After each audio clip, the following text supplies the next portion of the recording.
Les conversations du week-end. Aujourd'hui, conversation animée par Guillaume de Prémard.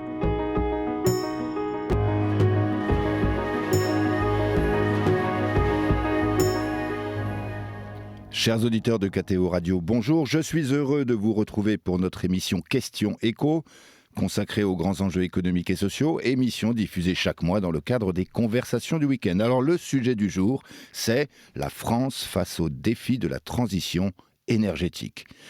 En France, on n'a pas de pétrole, mais on a des idées. Vous souvenez-vous de ce célèbre slogan publicitaire conçu par l'agence L'INTA? C'était en 1975 pour le compte de l'Agence des économies d'énergie. En France, on a des idées.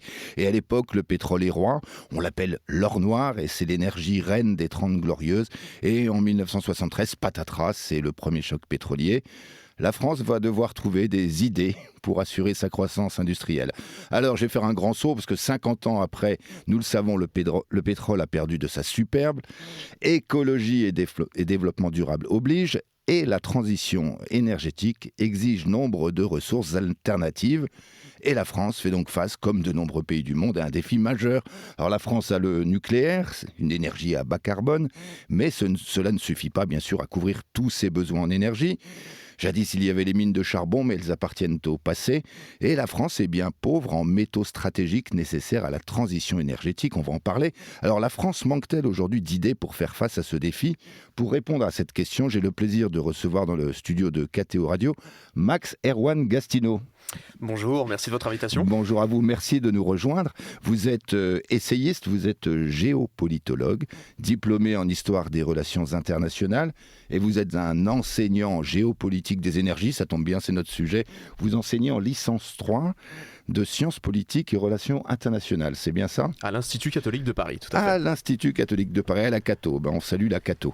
Alors, vous avez étudié au Canada, vous avez travaillé en Chine, vous avez travaillé à l'ONU, à l'Assemblée nationale en France. Aujourd'hui, vous êtes dans le monde de l'énergie, vous êtes dans les affaires publiques du monde de l'énergie, donc c'est un domaine que vous connaissez bien. Puis j'ai dit que vous étiez essayiste, alors vous êtes auteur de différents livres. Les deux derniers, je vais les citer. Le dernier, en 2023, aux éditions du CERF, L'ère de l'affirmation, répondre aux défis de la désoccidentalisation. Et c'est en 2019, il y avait le nouveau procès de l'Est, toujours aux éditions du CERF. Alors dans ce livre d'ailleurs, le défi de la désoccidentalisation, vous expliquez en gros que l'Occident a dominé, on va dire, pendant 400 ans, que les pays qu'on appelle aujourd'hui émergents, autres pays hors Occident, ont été dans une ère d'imitation du modèle occidental et aujourd'hui sont dans une ère d'affirmation de leur propre modèle et d'émancipation du modèle occidental. Et ça compte aussi dans le contexte des guerres énergétiques ou des questions énergétiques mondiales, parce que c'est une question géopolitique. Alors dans cette émission, nous allons parler de la France, des défis français. Mais dans cette première partie d'émission, on va prendre une dizaine de minutes quand même pour dresser le tableau général mondial de ce qui se passe aujourd'hui, parce qu'on ne peut pas comprendre ce qui se passe pour la France si on ne comprend pas ce qui se passe dans le monde comme grandes évolutions. Alors, aujourd'hui, c'est la 3e révolution énergétique. Il y en avait eu une première au 19e siècle. C'était charbon, vapeur. Ah, tout à fait, oui, 19e siècle qui correspond en effet à la révolution industrielle, où on sait que la ressource charbon a été absolument fondamentale. 20e siècle, 2e révolution énergétique, plutôt axée en effet sur l'électrification d'un certain nombre d'usages et l'usage massif de la ressource pétrolière dont vous avez parlé en introduction. L'or noir. Et en effet, aujourd'hui, les spécialistes des questions énergétiques parlent de 3e révolution énergétique qui est marquée au fond par un triple phénomène, une forme de raréfaction attendue d'un certain nombre de ressources très mobilisées aujourd'hui dans les mix énergétiques des différents États. Dont le pétrole, dont le gaz, dont tout un ensemble donc d'énergies dites fossiles qui représentent, il faut le rappeler aujourd'hui, 80%, plus de 80% du mix énergétique mondial. Donc nous vivons largement encore dans une ère d'énergie fossile, mais nous anticipons justement le besoin d'énergie dite renouvelable pour faire face à un contexte climatique que tout le monde aujourd'hui a bien en tête, qui va nécessiter en effet de transformer ce mix énergétique largement aujourd'hui fossilisé. Et donc la 3e révolution énergétique, ce n'est pas simplement le constat d'une possible raréfaction des ressources, c'est le besoin d'investissement dans la transition énergétique et c'est aussi et ça c'est très important de l'avoir en tête, le besoin de répondre à une demande croissante à l'échelle du monde, puisque en Occident et notamment en Europe, nous avons l'habitude de parler depuis quelques années de sobriété énergétique, de mieux consommer l'énergie, de réduire un certain nombre de consommations. Il faut bien savoir qu'en dehors d'Occident, la dynamique justement des pays dits du Sud, dynamique démographique, dynamique économique, induit un besoin massif d'énergie, à tel point qu'on estime que à peu près 93% de la croissance de la demande énergétique va être tirée par les seuls pays du Sud. Les pays émergents. Les pays dits émergents. Et les besoins au niveau mondial ont augmenté de 40%. D'ici 2030, on estime qu'il y aura un besoin de 40% d'énergie supplémentaire pour répondre à cette dynamique démographique et économique. Il faut bien savoir qu'on parle aussi souvent de crise de la natalité dans tout un ensemble de pays du monde. Oui, enfin, le pic de population est attendu plutôt, de la population mondiale, est attendu plutôt pour les années 2080. Donc on va d'ici là, connaître encore une phase de croissance démographique, qui donc, notamment dans les pays d'Asie, qui va donc nécessiter d'investir dans la transition énergétique, mais aussi dans des moyens énergétiques qui sont aujourd'hui les moyens énergétiques privilégiés pour chauffer les maisons, pour alimenter les transports ou pour tout simplement aussi faire fonctionner l'industrie. Il faut savoir que lorsque l'on parle de crise énergétique, de crise des prix de l'énergie, on a notamment connu une hausse vertigineuse des prix du gaz en 2022 et de l'électricité. Ce que peut-être les auditeurs savent moins, c'est que cette hausse subite du prix du gaz, alors que le gaz est généralement une énergie plutôt bon marché, ce qui en fait son attractivité à l'échelle mondiale, la hausse vertigineuse des prix du gaz était liée à la reprise des économies asiatiques après une pause Covid, reprise des économies asiatiques, besoin massif de gaz pour alimenter la reprise économique, alors que la circulation des biens énergétiques, l'extraction de gaz, elle, continuait de tourner au ralenti du fait du Covid. Donc vous aviez un décalage entre la demande de gaz et l'offre de gaz, ce qui a fait exploser les prix.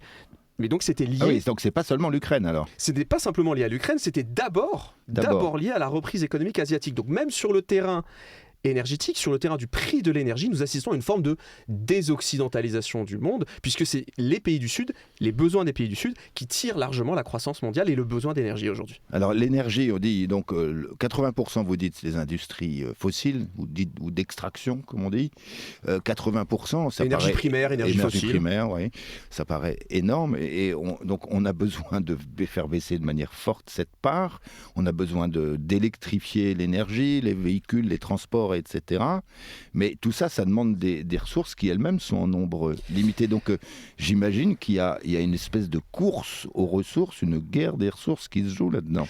L'une des grandes constances de l'histoire de l'énergie est que par définition, les ressources sont mal réparties à l'échelle du globe. C'est-à-dire qu'il y a des pays qui sont naturellement mieux dotés que d'autres. C'est pour ça que l'énergie est un sujet fondamentalement géopolitique. Il y a de fait une rivalité entre les États pour acquérir un certain nombre de ressources nécessaires à leur développement, nécessaires à leur souveraineté, nécessaires au soutien de leur économie.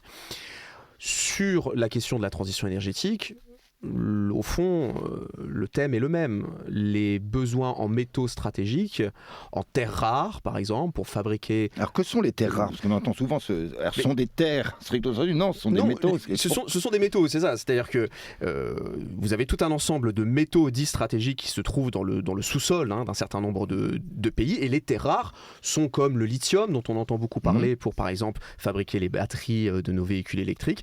Les terres rares sont une de ces ressources qui sont très utilisées pour fabriquer essentiellement nos téléviseurs, nos téléphones, et puis aussi, par exemple, les panneaux solaires qui vont prendre une place toujours plus importante. Ou les éoliennes. Et donc, de fait, vous avez des pays qui se trouvent en situation de force. Alors, sur la question des terres rares, à 75%, la ressource se situe en Chine. Les Chinois ont mis en place, il y a une trentaine d'années, une stratégie d'acquisition et de raffinage de ces métaux stratégiques, à tel point qu'aujourd'hui, vous ne pouvez pas faire sans la Chine si vous voulez en effet vous doter de tout un ensemble de technologies qui ont besoin de ce métal stratégique. Ça veut dire que si vous voulez faire du bas carbone demain, il faut avoir un accès à ces 10 métaux stratégiques. Alors, je vais citer peut-être graphite, nickel, lithium, terres rares, cobalt, cuivre, silicium, platine, molybdène, je ne sais pas ce que c'est, et manganèse. Voilà, donc il faut avoir accès à cela. Tout à fait. En fonction de vos besoins de production, vous avez besoin de ces différents matériaux. On a parlé des terres rares, le lithium, on en parlait également pour les batteries des voitures électriques. Il faut savoir que par exemple en Amérique latine, au Chili, en Bolivie, vous avez cette ressource qui est présente assez massivement, et c'est la raison pour laquelle d'ailleurs l'Union européenne a signé aussi avec le Mercosur un accord de libre-échange visant l'échange d'un certain nombre de biens, et notamment le besoin pour l'Europe, pour répondre à sa stratégie climatique, d'accéder à un certain nombre de ressources dans des pays dits de confiance, puisqu'en effet nous avons grosso modo plutôt des bonnes relations avec l'Amérique latine, qui est une terre plutôt dominée par les démocraties. Alors avant la première pause musicale, vous parliez de la Chine. Souvent on a une image de la Chine, tout ce qui vient de Chine c'est très carboné, c'est polluant, etc., etc.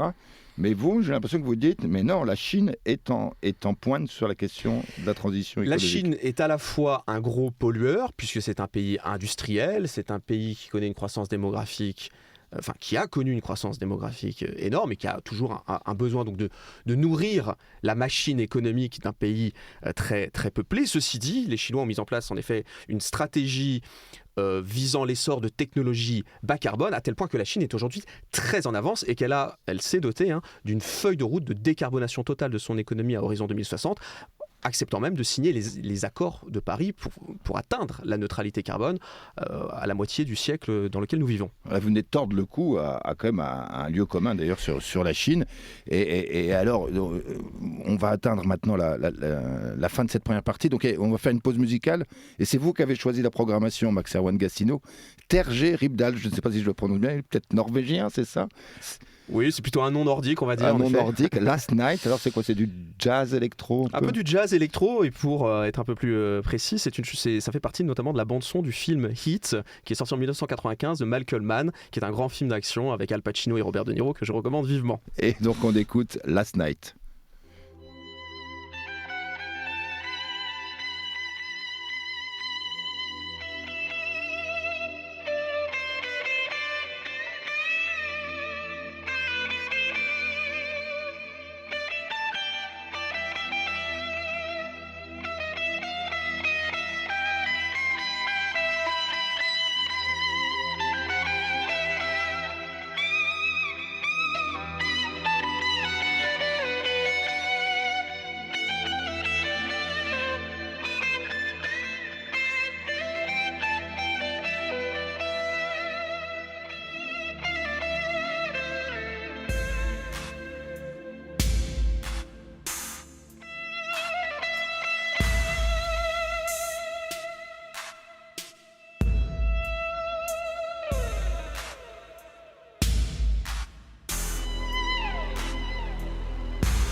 Retour dans le studio de KTO Radio. Vous êtes sur KTO Radio dans l'émission Question Éco. Aujourd'hui, la France au défi de la transition énergétique avec Max Erwan Gastineau, essayiste et géopolitologue spécialiste des questions énergétiques. Alors Max Erwan Gastineau, nous avons dressé un bilan à grands traits ou un diagnostic à grands traits des grands enjeux mondiaux. On voit bien que la question géopolitique, vous disiez la question énergétique est géopolitique.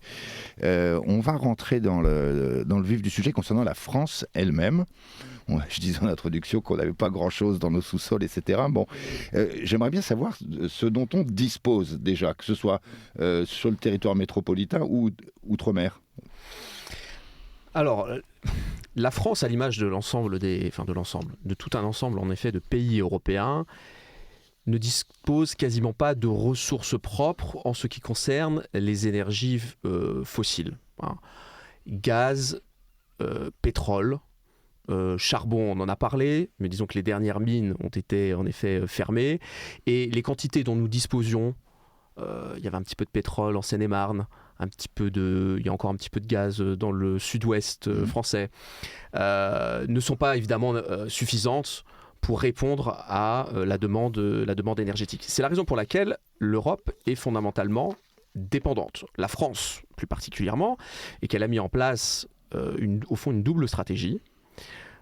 Concernant ses approvisionnements gaziers, une stratégie de diversification de ses sources d'approvisionnement pour ne pas subir, comme l'Allemagne, le poids d'une dépendance trop forte à l'égard d'un seul pays. L'Allemagne, c'est la dépendance à la Russie. Vis-à-vis de la Russie, tout le monde a ce sujet en tête. Et là, ça les a mis dans, et ils ont bien compris que cette dépendance enfermait tout un ensemble de problématiques évidemment géopolitiques. La France a un mix gazier assez diversifié. Avant la guerre en Ukraine, la Russie représentait par exemple 20% du gaz consommé en France. Le gaz français provient essentiellement aujourd'hui de Norvège, provient aussi de plus en plus des États-Unis, qui sont devenus une puissance indépendante en matière énergétique. On parle de gaz naturel. Grâce à l'essor du gaz de schiste aux États-Unis.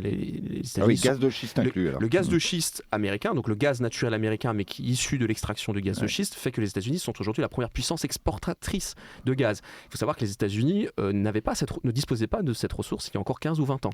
Donc ça compte aussi aujourd'hui dans le rapport de force international. Il y a l'Algérie aussi, un petit peu de gaz algérien. On reçoit un petit peu de gaz algérien aux alentours de 8-10%. Vous avez aussi des approvisionnements qui viennent du Qatar. Donc c'est assez diversifié. Les Hollandais avaient disposé aussi d'une ressource gazière. Ils en disposent toujours. Vous avez un petit peu de gaz aussi en mer du Nord. Bon, mais grosso modo, nous sommes fondamentalement dépendants. C'est le cas également pour les ressources, les matériaux, les métaux stratégiques. Vous avez un petit peu de lithium en France. Vous en avez un petit peu au Portugal. Vous avez aussi un petit peu de nickel en Espagne. Bon, mais tout ça ne va pas permettre aux Européens de répondre à leurs besoins, à tel point que l'Union européenne a mis en place une stratégie métaux rares pour valoriser déjà les actifs existants et puis là aussi s'approvisionner à travers des pays dits sûrs.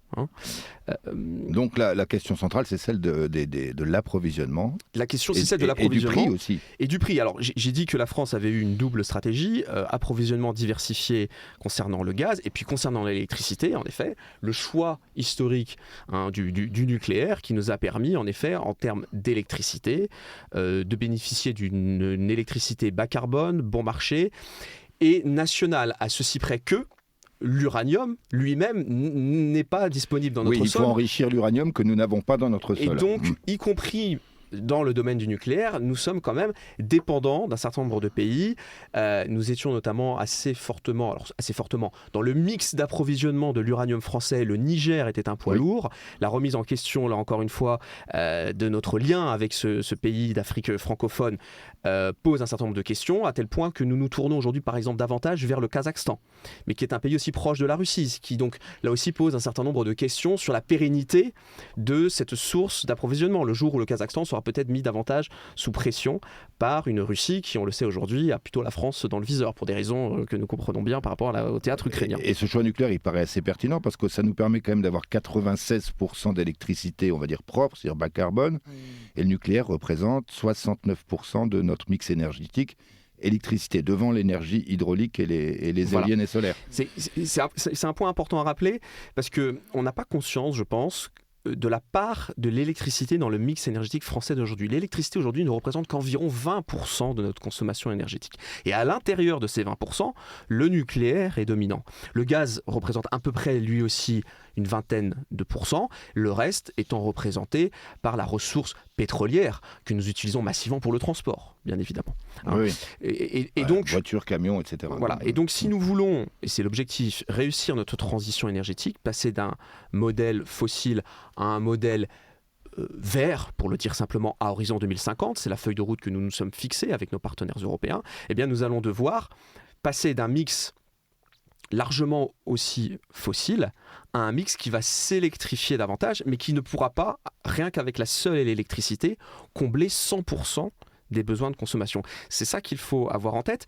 D'après RTE, qui est une source, réseau transport électricité, qui est donc une source tout à fait fiable, et peut-être même, on peut le dire, qui a un prisme très électrocentré, de fait, explique dans ses rapports qu'à l'horizon 2050, lorsque nous serons en mesure d'affirmer, si nous respectons notre feuille de route, d'affirmer que nous avons un mix 100% décarboné, l'électricité ne représentera au mieux que 55% de notre consommation énergétique, grâce au nucléaire, au secteur éolien et au solaire. Ce qui veut dire que nous devrons trouver 45% d'énergie verte qui ne sont pas produites à partir d'électricité. Et c'est là où il faudra aborder des sujets que nous abordons assez peu aujourd'hui dans le débat public, qui est la question du biogaz, qui est une ressource assez abondante en France. Ah, bonne nouvelle. Et ça, voilà, on n'en a pas tout à fait conscience. L'ADEME, qui est l'agence environnementale d'État, avait publié un rapport en 2018 en se posant la question, c'était le titre du rapport, pouvons-nous être indépendants en gaz ? Grâce au biogaz, ou plutôt au biométhane, si on veut respecter les termes techniques.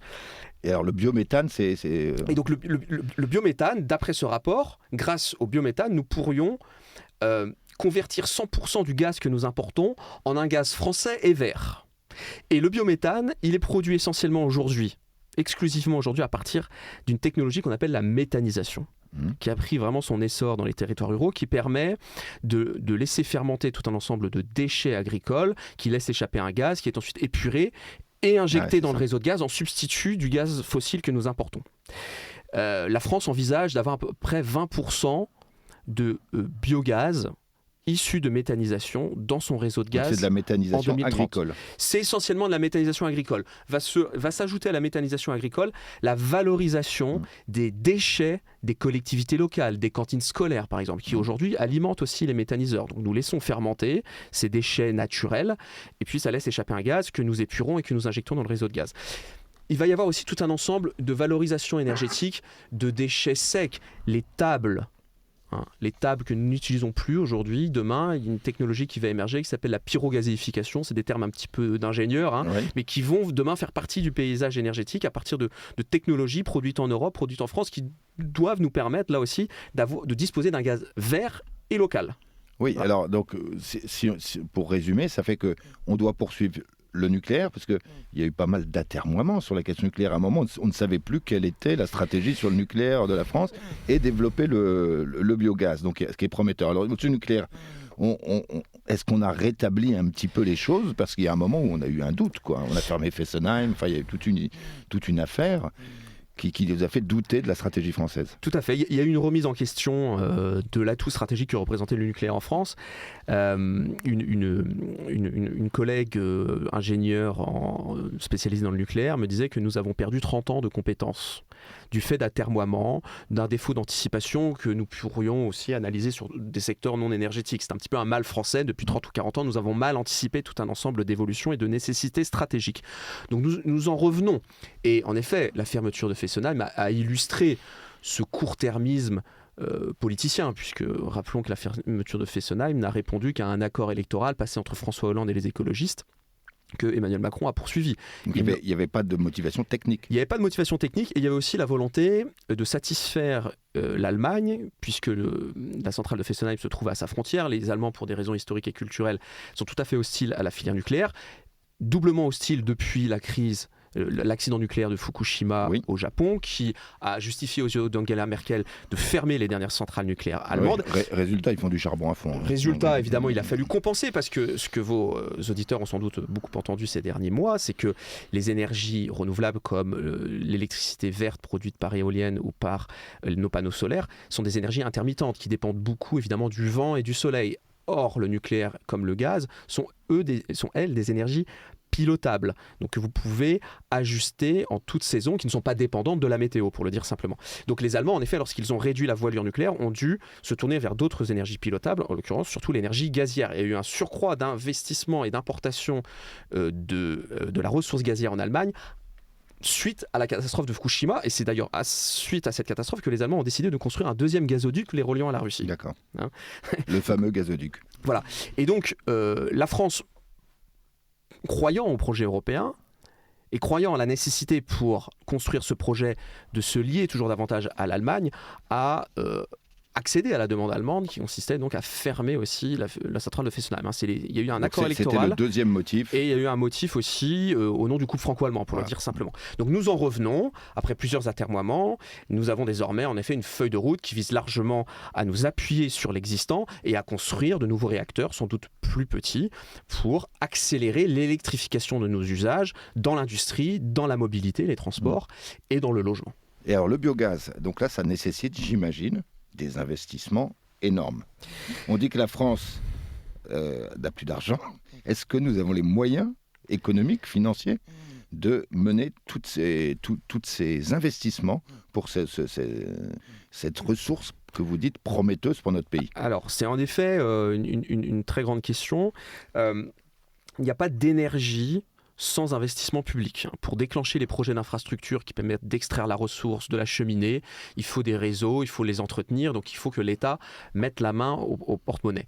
Toutes les énergies renouvelables dont nous disposons aujourd'hui et dont nous voulons disposer en plus grande quantité demain sont globalement subventionnées, pour le dire simplement. Le photovoltaïque, l'éolienne notamment. Et même le biométhane est largement aujourd'hui subventionné. L'idée est de s'émanciper des données publiques, ce qui va venir alourdir la facture quand même du consommateur.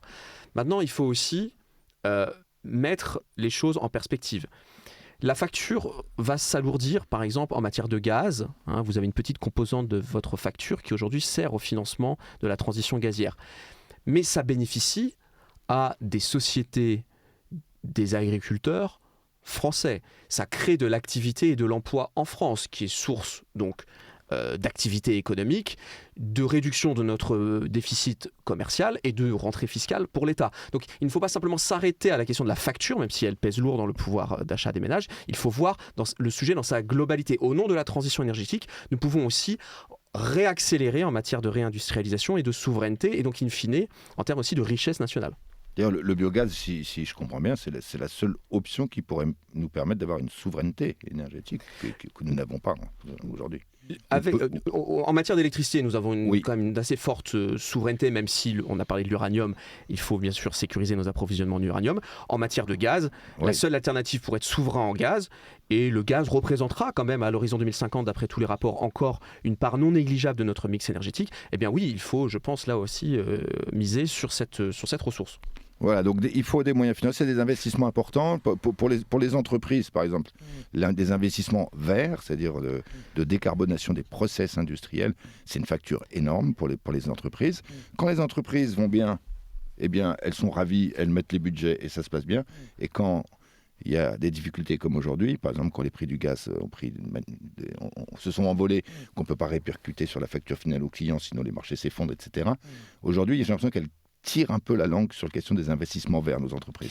Il y a une demande générale, en effet, visant au fond à une forme de décélération ou un plus grand pragmatisme. Parce que c'est vrai que l'Union européenne a mis en place ce qu'on appelait le pacte vert, donc le Green Deal, dans le sillage du Brexit. Il fallait en quelque sorte relancer la construction européenne grâce à un grand projet transcendant les divergences entre États-nations. Et donc on a quand même beaucoup misé sur la thématique écologique pour relancer le projet européen avec un Green Deal très ambitieux, sans doute le projet de transformation économique et écologique le plus ambitieux au monde, qui nécessite des investissements lourds qui en effet ont contribué tout de même à affaiblir la compétitivité de nos entreprises. Donc il y a une demande non pas d'arrêter la transition, mais en effet de la ralentir pour tenir compte d'un environnement stratégique qui lui aussi est bouleversé, notamment par le retour de Donald Trump aux États-Unis, qui lui en effet n'a pas du tout la même vision que les Européens. Le climat, c'est pas un sujet. Le climat, c'est pas son sujet. Pour lui, c'est une arnaque qui vise à atteindre à la compétitivité des industriels américains, sachant que Donald Trump a aussi beaucoup misé sur la réindustrialisation des États-Unis, dans sa perspective aussi d'affirmation face à une Chine dominante sur le terrain industriel. Et donc, les Européens sont obligés, en effet, peut-être un petit peu de temporiser. Il y a par exemple, soyons précis, l'interdiction des véhicules thermiques à horizon 2035 a largement contribué à engager l'industrie automobile vers une transformation massive, mais qui nous engage du coup par voie de conséquence sur le marché des voitures électriques, où la Chine est déjà très bien positionnée, avec une capacité de production bien plus grande qu'en Europe, et donc une capacité à faire ce qu'on appelle les économies d'échelle, et donc à mettre sur le marché des véhicules plus compétitifs que les véhicules européens. Certains disent qu'on est en train de sacrifier notre industrie automobile. C'est peut-être un petit peu excessif comme constat ou... Il y a en effet un grand danger, puisque nous ne sommes pas assez compétitifs pour affronter les Chinois sur le marché du véhicule électrique, et puis sur le véhicule thermique. L'Allemagne aujourd'hui demande, pour sauver son industrie automobile, à revenir sur cette interdiction fixée à horizon 2035. Sur le segment du véhicule thermique, nous avons aussi une concurrence sud-coréenne et japonaise très importante, parce que ces pays n'ont pas abandonné leur industrie automobile thermique et ont réalisé des investissements qui rendent ces véhicules aujourd'hui assez performants aussi en matière d'émissions de CO2 et d'émissions de polluants, ces polluants atmosphériques qui se répercutent aujourd'hui aussi sur la santé des gens. Mais l'enjeu sur la voiture, parce que les voitures du particulier et le transport en camion, donc sur l'électrification des moteurs, en fait, il est quand même décisif. Les transports, on a dit, c'est 1/3 de la consommation d'énergie en France. Si on rend pas ça bas carbone, on n'en sortira pas. Mais c'est compliqué quand même. C'est très compliqué, c'est coûteux. Il est compliqué d'accompagner les ménages aussi dans le fait de changer tout simplement de véhicule. Et puis, il y a une question qui va se poser assez vite. La manne financière que représentent les taxes aujourd'hui sur le gazole et l'essence pour l'État, si cette offre gazole-essence se tarit du fait de la transition énergétique, il va falloir répercuter cette fiscalité sur l'approvisionnement électrique. Lorsque vous allez passer à votre borne électrique, aujourd'hui la fiscalité n'est pas très importante, elle le sera sans doute davantage demain si l'État veut s'y retrouver financièrement. Et ça, c'est des questions sociales éminemment brûlantes qui sont devant nous. Très bien, alors nous allons marquer une deuxième pause musicale. Max Erwan Gassino, vous avez choisi aussi la deuxième, Moby, New Dawn Fades, pardon pour la prononciation. De quoi s'agit-il là ? Mais c'est dans le style assez rock de cet artiste, compositeur, très fort aussi dans la musique de film, de musique d'atmosphère. Et donc je recommande là aussi vivement d'écouter ce morceau de Moby. Vous êtes un garçon assez rock en fait. Alors maintenant, nous écoutons Moby.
Vous êtes sur KTO Radio et vous écoutez l'émission Question Éco, aujourd'hui consacrée au sujet suivant, la France au défi de la transition énergétique. Et nous recevons aujourd'hui Max-Erwan Gastineau, spécialiste de géopolitique des énergies.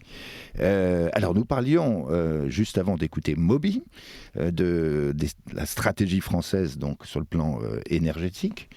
Il y a un point que nous n'avons pas abordé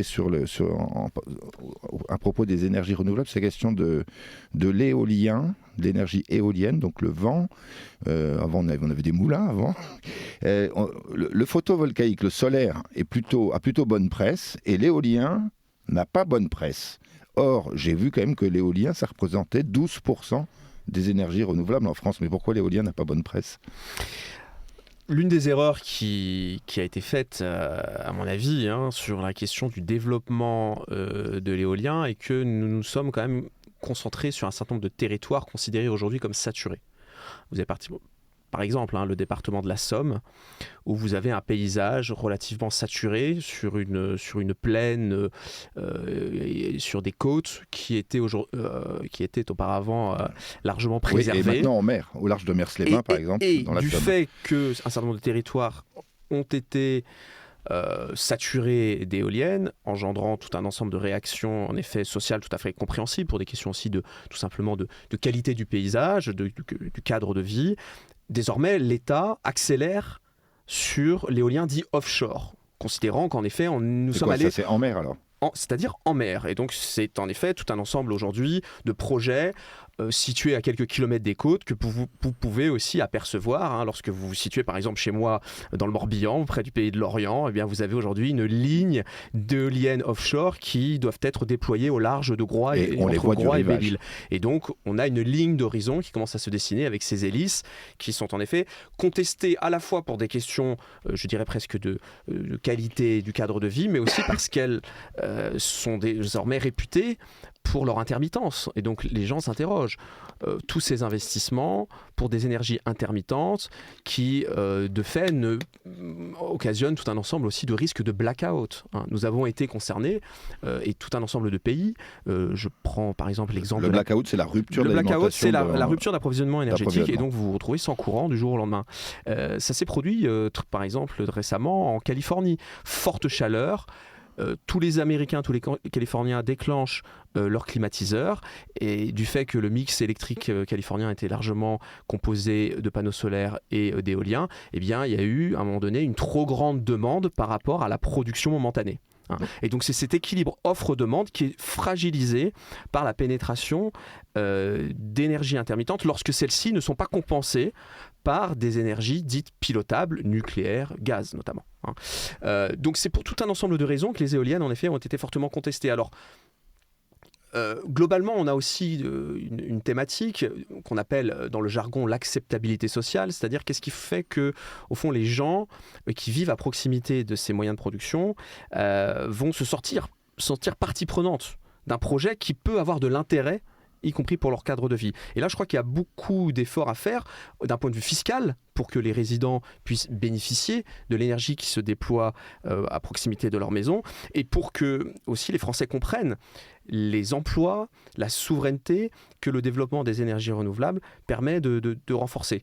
On n'a pas mis assez l'accent, je pense, sur les bénéfices économiques et sociaux de la transition énergétique, que l'on voit aujourd'hui simplement comme un coût. Oui. Voilà. C'est un enjeu parce qu'on vit quand même dans des démocraties, donc les gens votent.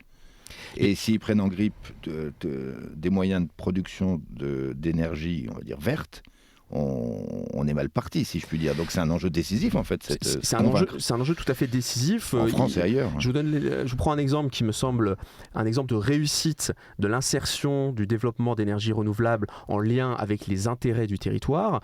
La métropole, par exemple, d'Amiens, bénéficie dans son environnement proche de tout un ensemble de productions agricoles qui développent donc des méthaniseurs, ce qui fait que vous avez une production de gaz renouvelable très forte dans ce territoire, à tel point qu'aujourd'hui, la métropole d'Amiens affiche une autonomie énergétique qui lui permet notamment de décarboner les bus utilisés par la collectivité, par la métropole d'Amiens. Les bus de la métropole d'Amiens fonctionnent avec un biogaz qui est essentiellement produit par les agriculteurs de laine, du pourtour, La de la méthanisation métropole. de leurs déchets, c'est ça? La méthanisation qui est donc la fermentation de déchets agricoles et qui aujourd'hui connaît un essor considérable qui fait de la France d'ailleurs l'un des pays les plus dynamiques au monde en termes de production de biogaz à travers cette méthode de production. Donc il y a des solutions, les Amiénois ne s'en plaignent pas. Il y a des solutions et on remarque que les craintes légitimes qui peuvent des fois justifier des levées de boucliers au niveau local diminuent, baissent une fois que le projet est implanté et lorsque l'on remarque qu'il se marie bien avec le paysage et qu'il offre un certain nombre aussi de bénéfices à la collectivité.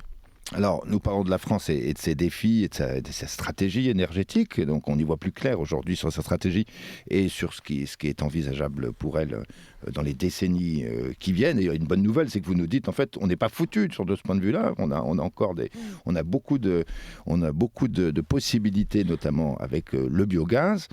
La France s'inscrit dans un contexte européen parce que vous avez parlé de Green Deal tout à l'heure. Donc de politique européenne, concertée des pays de l'Union européenne. Est-ce que vous pouvez préciser un peu ce qu'est ce Green Deal? Donc c'était en quelle année et son contenu en quelques mots? Alors il y a 2 dates à retenir. D'abord les accords de Paris en 2015, où les signataires s'engagent à atteindre la neutralité carbone, à ne pas émettre plus à atteindre justement un mix décarboné à horizon 2050. Donc ça, c'est la date qui préfigure, c'est l'objectif qui préfigure le Green Deal, le pacte vert en français, le pacte vert européen, qui a été initié en 2019 et qui fixe des grandes orientations pour atteindre cette neutralité carbone en 2050 et qui ensuite se déploie dans des sous-chapitres thématiques. Donc vous avez une feuille de route décarbonation du transport, une feuille de route décarbonation du logement, une feuille de route décarbonation de l'industrie, à travers différents leviers d'action. L'un des leviers privilégiés par l'Union européenne, ça s'appelle le système ETS. Bon, c'est un système de quota carbone, c'est-à-dire que vous dites aux entreprises, vous émettez tant de tonnes de CO2 par an, nous vous demandons l'année prochaine de réduire ces émissions. Pour vous aider à atteindre cet objectif, nous vous attribuons un droit à polluer, nous vous donnons des quotas, mais d'année en année, les objectifs montent et les quotas, les droits à polluer diminuent. Ce qui oblige les entreprises à investir dans des solutions bas carbone pour décarboner leurs usages, diminuer leurs émissions de CO2 et ainsi répondre à des objectifs européens qui se traduisent sinon par un système de taxation que les entreprises veulent à tout prix éviter. Donc vous avez des leviers d'incitation assez forts qui sont déployés et qui nécessitent donc des investissements des entreprises dans des solutions, dans des technologies bas carbone. Et pour rester sur l'exemple du biogaz, vous avez aujourd'hui des industriels qui, pour des raisons économiques et techniques, ne peuvent pas s'électrifier et qui donc, pour décarboner le gaz qu'ils consomment, financent, à travers des contrats directs entre producteurs de biogaz et consommateurs, les consommateurs qu'ils sont, financent le développement de sites de production de biogaz. Oui. Et grâce à cette production, ils obtiennent ce qu'on appelle une forme de garantie d'origine, c'est-à-dire des certificats qui attestent de leur consommation d'énergie verte. Et ces certificats, ils les montrent à l'Union européenne pour dire « Regardez, j'ai atteint les objectifs que vous m'aviez demandé d'atteindre. » Voilà. Donc ça, c'est une illustration concrète de comment l'Union européenne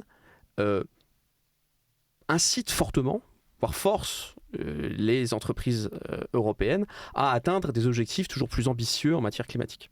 Oui.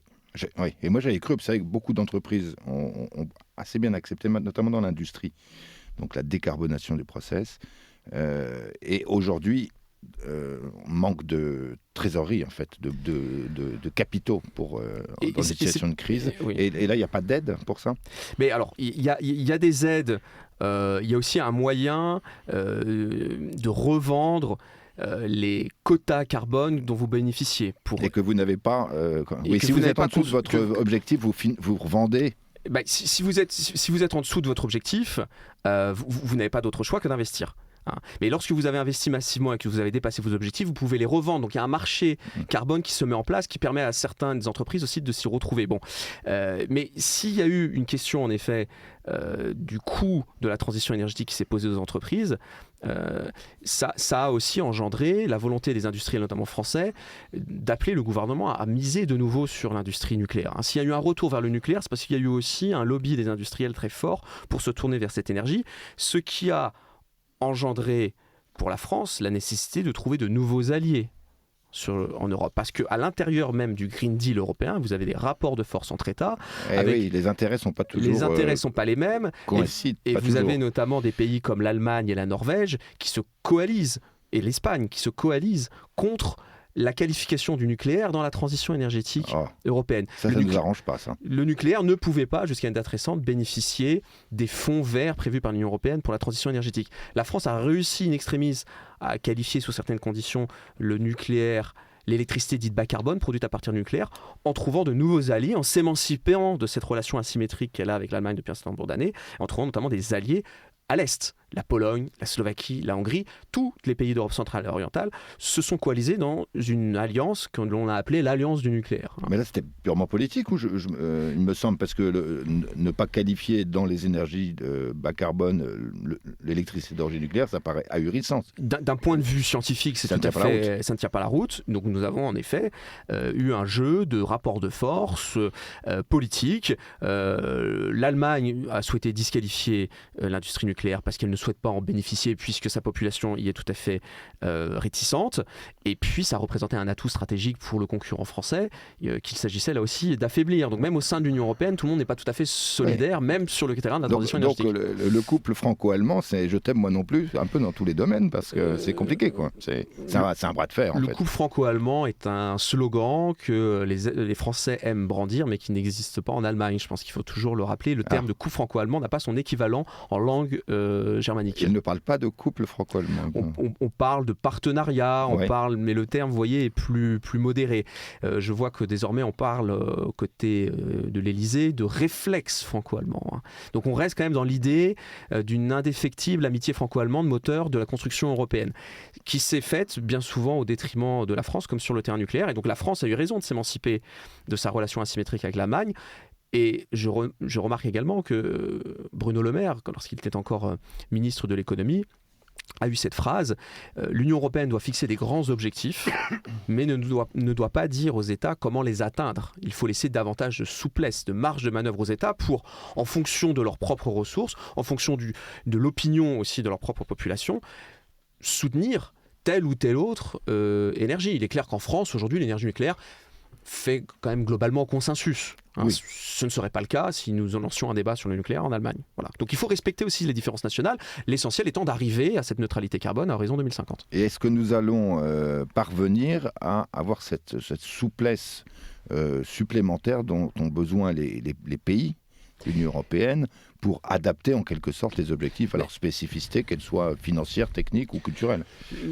Au-delà du lobby, de la pression, de l'influence qu'a exercé la France avec ses nouveaux alliés centre et est européens, il y a eu tout simplement aussi une prise de conscience en Europe d'une perte de compétitivité qui nécessite là aussi d'être un peu plus pragmatique, un peu moins idéologique sur les solutions que nous élisons dans le cadre de la transition énergétique, et puis aussi tout simplement une analyse des dernières tendances électorales.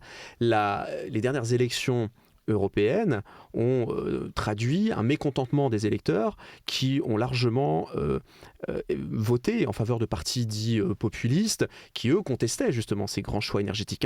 Les deux grands sujets, c'est pas simplement l'immigration, les deux grands sujets qui font monter les partis dits populistes, et j'embarque Donald Trump dans ce qualificatif, c'est à la fois l'immigration, la question de l'identité au fond, et la question écologique, climatique, économique et du pouvoir d'achat, tout étant lié. Et c'est sur ces deux thématiques-là que vous avez aujourd'hui une tendance électorale qui pousse à droite forte, et c'est la raison pour laquelle aussi l'Allemagne a elle-même un peu mis de l'eau dans son vin et a désormais beaucoup plus de facilité, disons, à accepter que c'est un bouquet énergétique global qui permettra aux Européens à la fois de répondre aux besoins de leur marché, de leurs industries, et de ne pas sacrifier la cause climatique.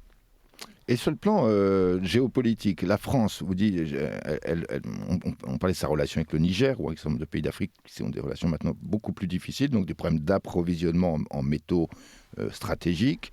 Est-ce que l'Union européenne comme telle peut aider nos pays, dont la France, à avoir davantage d'accès à de meilleures conditions, notamment financières, à ces métaux indispensables, stratégiques?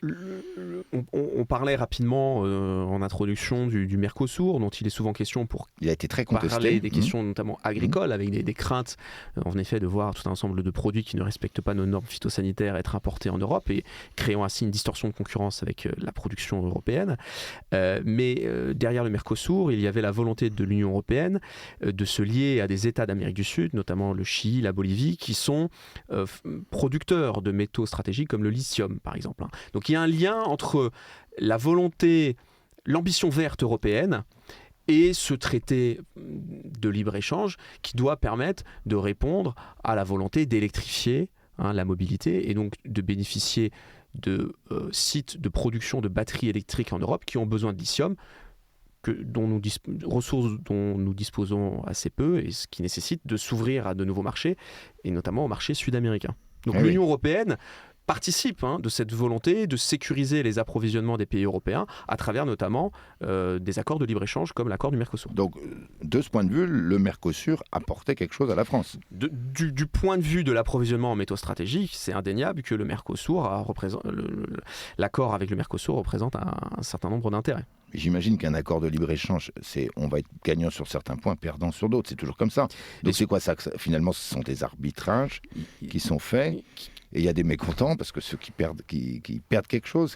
Il y a dans tout arbitrage, en effet, des gagnants et des perdants. Et à l'intérieur même de l'Union européenne, un rapport de force qui se fait là aussi assez souvent au détriment de la France. Dans les accords de libre-échange, il y a souvent la volonté, pour le dire simplement, mais sans être caricatural, de faire en sorte d'offrir de nouveaux débouchés à l'industrie automobile allemande, quitte à rogner les marges des agriculteurs français. Puisque dans le cadre de ces accords de libre-échange, c'est surtout sur la thématique agricole que la France pousse, l'industrie automobile française étant en beaucoup moins bonne position, disons, que l'industrie automobile allemande, qui omnibule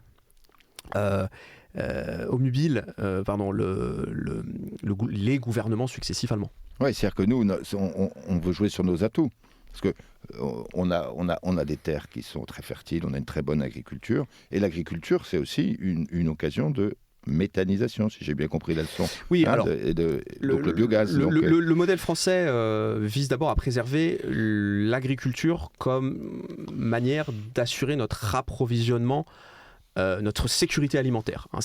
C'est vraiment dans le cadre de limites très strictes qu'un certain nombre de déchets agricoles sont destinés à la méthanisation. Je le précise parce que ce modèle français n'existe pas en Allemagne, où on a carrément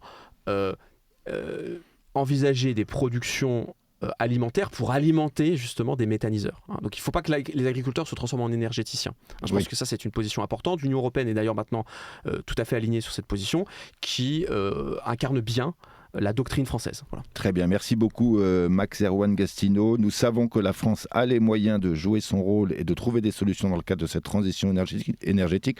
Nous sommes rassurés, mais il y a du boulot, comme on dit, et il y a encore un long chemin à faire. Donc merci Max Erwan Gastineau d'avoir participé à cette émission, de nous avoir éclairé sur ces questions qui sont compliquées. Vous avez réussi à les vulgariser pour que nous puissions comprendre quelques éléments. Merci chers auditeurs d'avoir suivi cette conversation du week-end. Merci beaucoup Thibaut pour la réalisation technique de cette émission. Nous nous retrouverons le samedi 6 décembre pour une nouvelle édition de Questions Écho. Les conversations du week-end.